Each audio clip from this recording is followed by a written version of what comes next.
না, সাথে আঘাত ছিল, তারা করেছিল। আজকে সে কিভাবে রাজপথের কর্মীদের বিরুদ্ধে আজকে এইভাবে অত্যুত্তপূর্ণ আচরণ করে।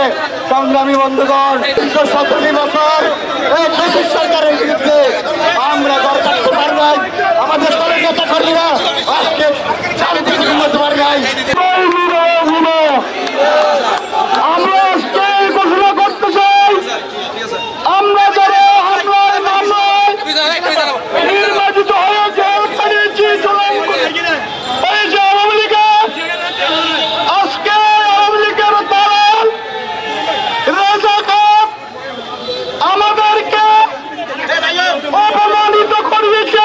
আমরা চাই 16 বছর আওয়ামী নির্যাতনের বিরুদ্ধে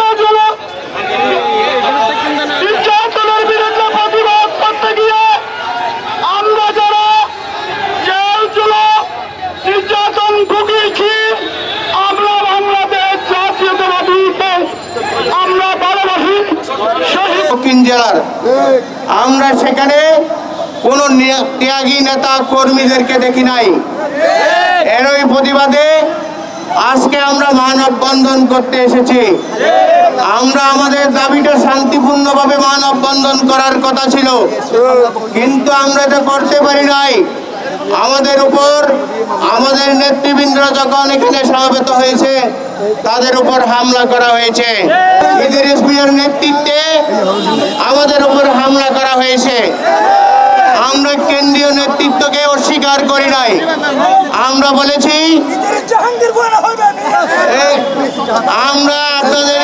আমরা কেন্দ্রীয় নেতৃত্বের কাছে দাবি জানিয়েছি যে এটা বিবেচনা করার জন্য।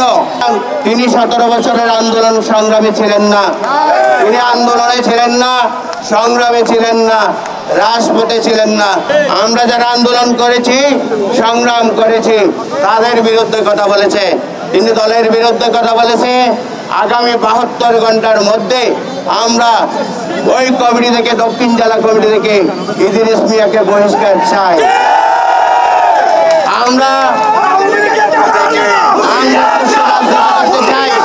সুন্দর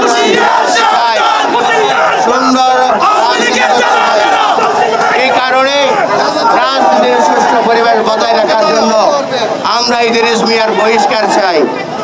আপনারা কেন্দ্রীয় নেত্রীর প্রতি বিবেচনা করব, আপনারা বিবেচনা করবেন। ইদ্রিস মিয়াকে 72 ঘন্টার মধ্য দিয়ে আপনারা 72 ঘন্টা দিয়ে তাকে অপসারণ করবেন। তাই সাধারণ নেতা কর্মীরা কোনো পদক্ষেপ নিলে আমরা এ দায়ভার বহন করব না। সেখানে